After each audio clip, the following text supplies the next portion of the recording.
آج ہم سورۃ الاعراف کے خلاصے پر بات کر رہے ہیں جو تراویح میں بیان ہوا۔ اس سورت کا نام ہی بہت دلچسپ ہے، الاعراف، یعنی ایک اونچی جگہ۔ جی تو ذہن میں فوراً سوال آتا ہے کہ بھئی یہ کیسی جگہ ہے اور یہ اتنی اہم کیوں ہے کہ پوری ایک سورت کا نام اس پر رکھ دیا گیا؟ صحیح۔ آج ہماری کوشش یہی ہوگی کہ اس سورت میں جو انبیاء کے قصے ہیں، پچھلی قوموں کا انجام ہے اور انسان کے لیے بنیادی ہدایات ہیں، ان کی گہرائی میں اتریں۔ انشاءاللہ۔ الاعراف کا تصور ہی اصل میں سورت کا مرکزی خیال واضح کر دیتا ہے۔ یہ جنت اور جہنم کے بیچ آپ سمجھیں کہ ایک دیوار ہے، ایک بلند مقام۔ اچھا وہاں وہ لوگ کھڑے ہوں گے جن کی نیکیاں اور گناہ بالکل برابر ہوں گے۔ اچھا، یعنی فیصلہ نہیں ہو پایا ابھی۔ فیصلہ نہیں ہو پایا تو وہ ایک طرف جنتیوں کو دیکھیں گے، ان کی نعمتیں دیکھیں گے اور رشک کریں گے، اور دوسری طرف جہنمیوں کو دیکھ کر خوف زدہ ہوں گے۔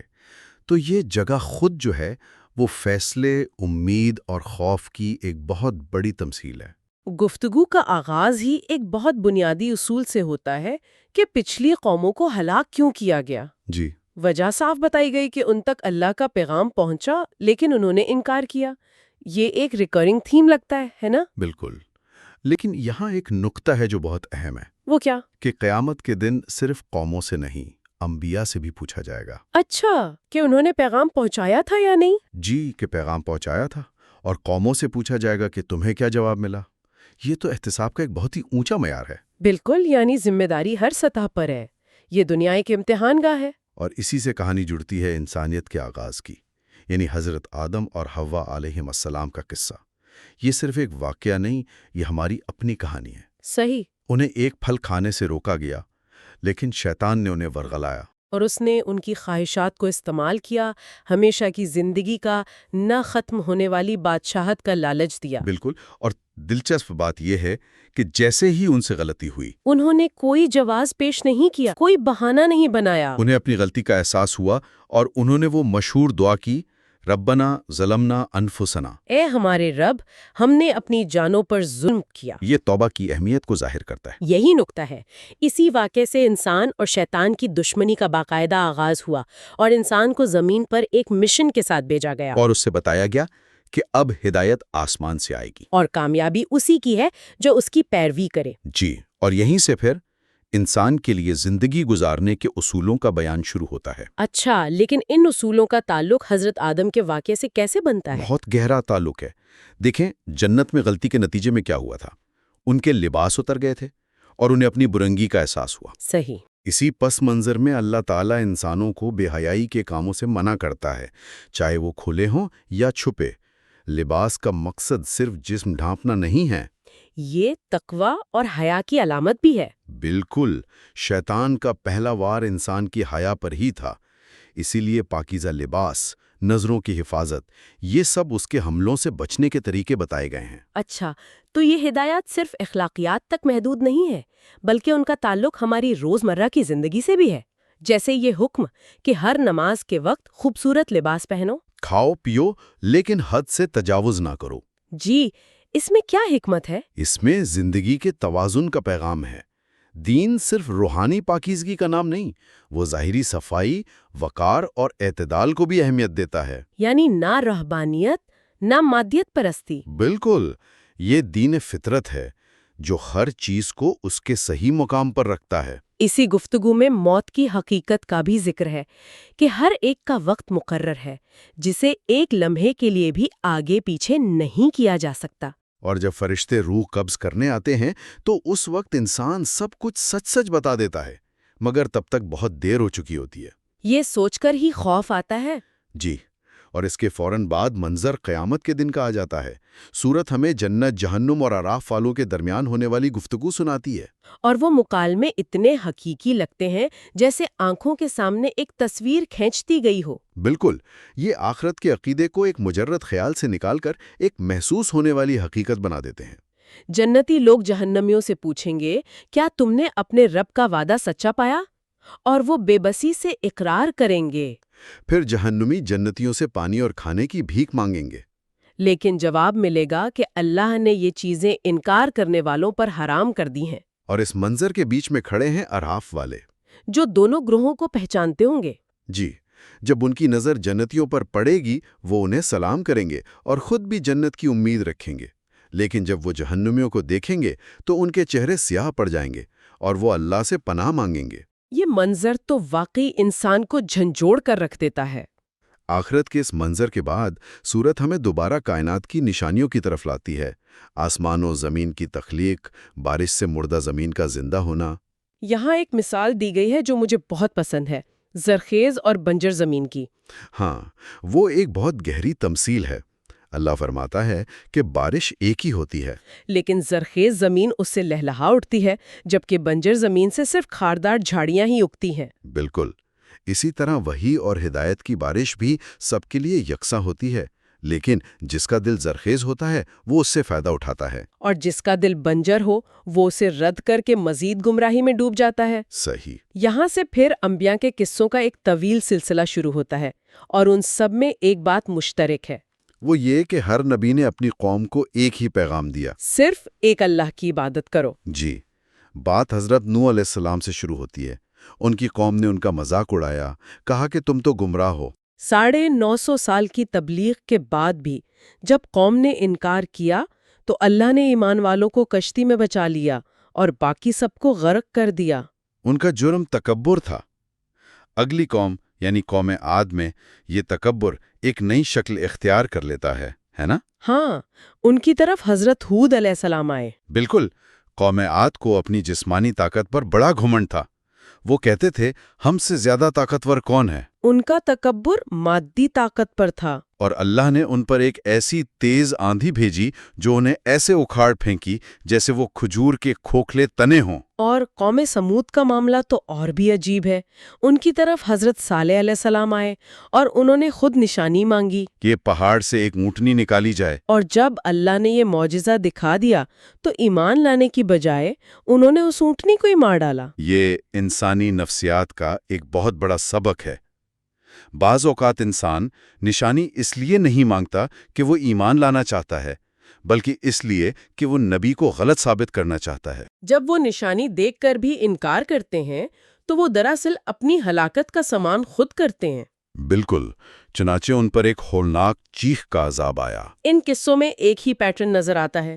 اس کے بعد حضرت لوط علیہ السلام کی قوم کا ذکر ہے، پھر حضرت شعیب علیہ السلام کی قوم کا۔ ہر قوم کو اس کے مخصوص گناہ کی وجہ سے پکڑا گیا۔ قوم لوط کو بے حیائی پر، اہل مدین کو ناپ تول میں کمی پر۔ مقصد یہ بتانا ہے کہ اللہ کا قانون انصاف اٹل ہے۔ وہ مہلت دیتا ہے، لیکن جب کوئی قوم اپنی روش نہیں بدلتی تو اس کی پکڑ بہت سخت ہوتی ہے۔ اب ہم سورت کے سب سے تفصیلی قصے کی طرف آتے ہیں، حضرت موسیٰ علیہ السلام اور فرعون کا قصہ۔ جی۔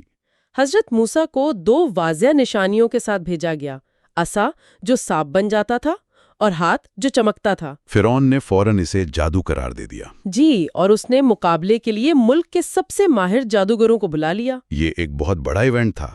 جب جادوگروں نے اپنی رسیاں اور لاٹھیاں پھینکیں تو لوگوں کو لگا کہ میدان سانپوں سے بھر گیا ہے، لیکن وہ صرف نظر کا دھوکہ تھا۔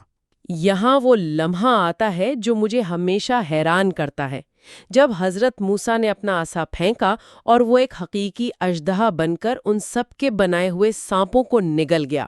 تو یہ دیکھ کر جادوگر فوراً سجدے میں گر گئے۔ یہ بات بہت دلچسپ ہے کہ جادوگر جو خود دھوکے کے ماہر تھے سب سے پہلے سمجھ گئے کہ یہ جادو نہیں۔ یہ ایک شاندار نکتہ ہے۔ جو شخص جس فن کا ماہر ہوتا ہے وہ اس کی حدود کو بھی سب سے بہتر جانتا ہے۔ صحیح۔ جادوگر جانتے تھے کہ ان کا فن محض نظر کا دھوکہ ہے۔ جب انہوں نے ایک ایسی چیز دیکھی جو مادی قوانین کو توڑ رہی تھی تو وہ فوراً سمجھ گئے کہ یہ انسانی کام نہیں، یہ خدائی طاقت ہے۔ اور فرعون کا رد عمل دیکھیں، اس نے غصے میں آ کر انہیں عبرتناک سزا کی دھمکی دی، لیکن وہ اپنے ایمان پر ڈٹے رہے۔ انہوں نے کہا کہ ہمیں اپنے رب کی طرف ہی لوٹنا ہے۔ یہ ایمان کی زبردست طاقت ہے۔ اور اس کے بعد فرعون کی قوم پر عذاب آتے رہے، قحط سالی، پھر ٹڈی دل، جوئیں، مینڈک، خون۔ لیکن وہ باز نہیں آئے۔ یہ بات سمجھ میں نہیں آتی کہ انسان اتنی واضح نشانیاں دیکھ کر بھی انکار پر کیسے ڈٹا رہ سکتا ہے۔ یہ دراصل تکبر کی انتہا ہے۔ جب انسان خود کو خدا سمجھنے لگتا ہے تو وہ کسی بھی نشانی کو ماننے کے لیے تیار نہیں ہوتا۔ ہر بار جب عذاب آتا وہ موسیٰ علیہ السلام سے دعا کی درخواست کرتے، اور جب عذاب ہٹ جاتا تو پھر وہی سرکشی۔ آخرکار اللہ نے موسیٰ علیہ السلام کو بنی اسرائیل کے ساتھ نکلنے کا حکم دیا اور فرعون کو اس کے لشکر سمیت سمندر میں غرق کر دیا۔ لیکن یہ بات مجھے ہمیشہ چونکا دیتی ہے کہ بنی اسرائیل جو ابھی ابھی سمندر سے بچے تھے، انہوں نے فوراً ہی ایک بت پرست قوم کو دیکھ کر موسیٰ علیہ السلام سے ایک بت کا مطالبہ کر دیا۔ یہ بتاتا ہے کہ غلامی کی ذہنیت سے نکلنا کتنا مشکل ہوتا ہے۔ وہ صدیوں سے مصر میں بت پرستی دیکھتے آئے تھے۔ جسمانی آزادی تو مل گئی تھی، لیکن ذہنی آزادی ابھی باقی تھی۔ بالکل، اسی لیے ان کی تربیت کے لیے مزید آزمائشیں آئیں۔ جب انہیں ایک شہر فتح کرنے کا حکم دیا گیا تو انہوں نے بزدلی دکھائی، جس کی سزا میں وہ 40 سال تک بھٹکتے رہے۔ اور ہفتے کے دن مچھلی کے شکار والا قصہ بھی بہت سبق آموز ہے۔ بہت زیادہ۔ اس میں اللہ کے حکم کو توڑنے کے لیے ہیلے بہانے استعمال کیے گئے۔ اس بستی میں 3 گروہ بن گئے تھے۔ ایک وہ جو حکم توڑ رہے تھے، دوسرے خاموش تماشائی، اور تیسرے وہ جو انہیں برائی سے روک رہے تھے۔ اور جب عذاب آیا تو اللہ نے صرف اسی تیسرے گروہ کو بچایا۔ یعنی خاموش رہنے والوں کے لیے بھی ایک سخت تنبیہ ہے۔ بالکل۔ پھر حضرت موسیٰ علیہ السلام کا کوہ طور پر جانے کا واقعہ ہے۔ انہوں نے اللہ کو دیکھنے کی خواہش ظاہر کی، جو ایک انسان کی اپنے خالق سے محبت کی انتہا ہے، لیکن اللہ نے فرمایا کہ تم مجھے نہیں دیکھ سکتے۔ اس کی کیا حکمت تھی؟ اس میں انسان کی محدودیت اور اللہ کی عظمت کا بیان ہے۔ اللہ نے فرمایا کہ اس پہاڑ کو دیکھو، اگر یہ ٹھہرا رہا تو تم مجھے دیکھ لو گے۔ اور جب اللہ نے اپنی ایک تجلی اس پہاڑ پر ڈالی تو پہاڑ ریزہ ریزہ ہو گیا، اور موسیٰ بے ہوش ہو گئے۔ یہ بتانے کے لیے تھا کہ اس دنیا کی آنکھ اللہ کی ذات کو دیکھنے کی تاب نہیں لا سکتی۔ لیکن پیچھے ان کی قوم نے سامری کے بنائے ہوئے سونے کے بچڑے کی پوجا شروع کر دی تھی۔ جی، یہ ان کی نافرمانیوں کا ایک اور باب تھا۔ سورت کے آخری حصے میں کچھ بہت گہرے نکات ہیں۔ ایک تو وہ عہد الست، وہ وعدہ جو تمام انسانی روحوں سے لیا گیا تھا۔ ہاں، جب اللہ نے پوچھا کیا میں تمہارا رب نہیں ہوں، اور سب نے کہا کیوں نہیں۔ اس کی آج ہماری زندگی میں کیا اہمیت ہے؟ یہ صرف ایک تاریخی واقعہ نہیں ہے، یہ ہماری فطرت کا حصہ ہے۔ ہر انسان کے اندر اپنے خالق کی پہچان موجود ہے۔ یعنی ہماری روح اس وعدے کو جانتی ہے۔ بالکل، دنیا کی تمام بے چینی، تلاش اور روحانی پیاس دراصل اسی وعدے کی یاد اور اسی اصل کی طرف لوٹنے کی ایک کوشش ہے۔ اور وہ مثال جو ایک عالم کی دی گئی ہے، جسے اللہ نے علم دیا تھا لیکن وہ دنیا کے پیچھے لگ گیا، اور اس کی مثال ایک کتے جیسی بیان کی گئی ہے جو ہر وقت ہانپتا رہتا ہے۔ یہ مثال تو بہت سخت ہے۔ کیا اس کا مطلب یہ ہے کہ صرف علم حاصل کر لینا ہی کافی نہیں؟ بالکل نہیں۔ یہ مثال اس خطرے کی طرف اشارہ کرتی ہے جب علم انسان کو عاجز بنانے کی بجائے تکبر میں مبتلا کر دے۔ وہ علم کو دنیاوی فائدے، شہرت اور طاقت کے لیے استعمال کرنے لگتا ہے۔ اور اس کی روح کی پیاس کبھی نہیں بجھتی، وہ ہر وقت مزید کی ہوش میں رہتا ہے، بالکل اس کتے کی طرح۔ یہ علم کے غلط استعمال کا بدترین انجام ہے۔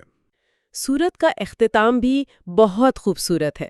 اللہ کے اچھے ناموں کا ذکر ہے اور ان کے ذریعے دعا کرنے کا حکم ہے۔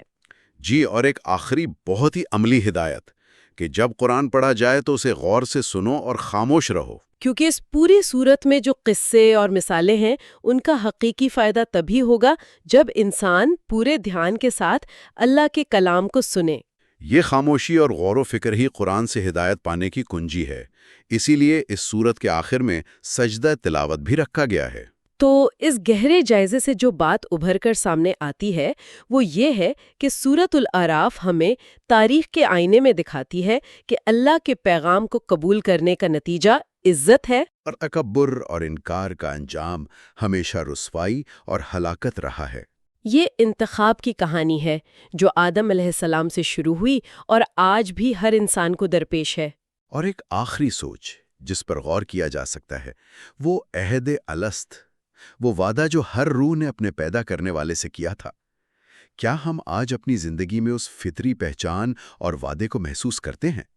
شاید ہماری ہر بے چینی اور تلاش اسی اصل کی طرف واپسی کی ایک پکار ہے۔